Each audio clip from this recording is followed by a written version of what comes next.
Hello friends, मेरा नाम जगविंदर है। चलिए इस वीडियो में हम जानते हैं एथर चैनल के बारे में। तो एथर चैनल एक ऐसा मेथड है जो हमारे स्विचेस के या लेयर 3 स्विचेस के मल्टीपल फिजिकल लिंक्स को कंबाइन करके एक सिंगल लॉजिकल लिंक बनाता है।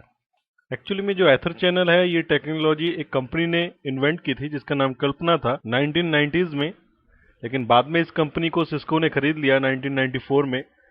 और इस एथर चैनल का जो स्टैंडर्ड वर्जन आया, जो ओपन वर्जन आया, यानी कि दूसरे मैन्युफैक्चरर्स भी अपने स्विचेस में इस एथर चैनल को इम्प्लीमेंट करने लगे, वो 2000 में आया, जो IEEE स्टैंडर्ड 802.3 AD के नाम से भी पॉपुलर है।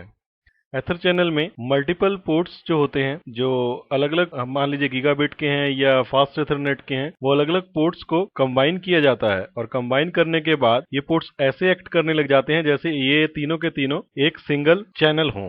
तो मान लीजिए अगर जैसे ये तीन चैनल्स हैं, हमारे पास तीन पोर्ट्स हैं जो 1 गीगाबिट पे वर्क कर रहे हैं, तो अगर हम तीनों को इनको कंबाइन कर दें तो ये 1 into 3 यानी कि 3 गीगाबिट के एक बड़े चैनल की तरह काम करने लग जाएंगे।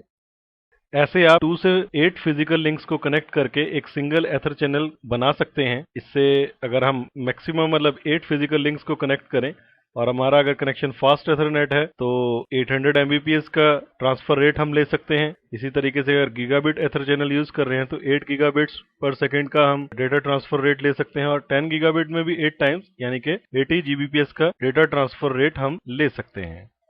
इसके अलावा आप देखिए जो ये एथर चैनल है ये लोड शेयरिंग और लिंक रिडंडेंसी के लिए बड़ा फायदेमंद रहता है। आप इसमें जो एथर चैनल है वो लेयर 2 और लेयर 3 दोनों पे बना सकते हैं, तो हम दोनों ही टाइप के एथर चैनल्स को देखेंगे।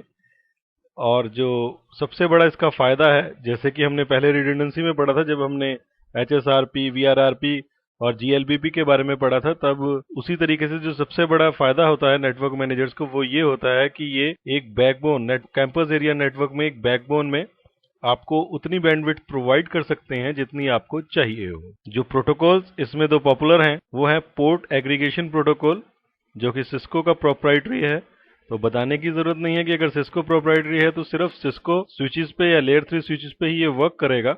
और लिंक एग्रीगेशन कंट्रोल प्रोटोकॉल जो है वो इंडस्ट्री स्टैंडर्ड है, जैसे कि मैंने आपको पहले ही बताया था कि 2000 में ये आया, और ये कोई वेंडर स्पेसिफिक नहीं है, ओपन स्टैंडर्ड है, कोई भी वेंडर इसको यूज कर सकता है। और अगर आपके एनवायरनमेंट में एक स्विच सिस्को का है और दूसरा किसी और कंपनी का, तो आपको इंडस्ट्री स्टैंडर्ड यानी कि LACP यूज करना पड़ेगा। लेकिन अगर सभी स्विचेस आपके सिस्को के हैं तो आप सिस्को प्रोप्राइटरी यानी कि पोर्ट एग्रीगेशन प्रोटोकॉल को भी यूज करके एथर चैनल बना सकते हैं। तो इस वीडियो में हमने एथर चैनल के कुछ कॉन्सेप्ट्स के बारे में जाना। तो इन कॉन्सेप्ट्स को जानने के बाद अगले वीडियो में हम इसकी कॉन्फ़िगरेशन के ऊपर कंसंट्रेट करेंगे। तो इस वीडियो में इतना ही। Thanks for listening.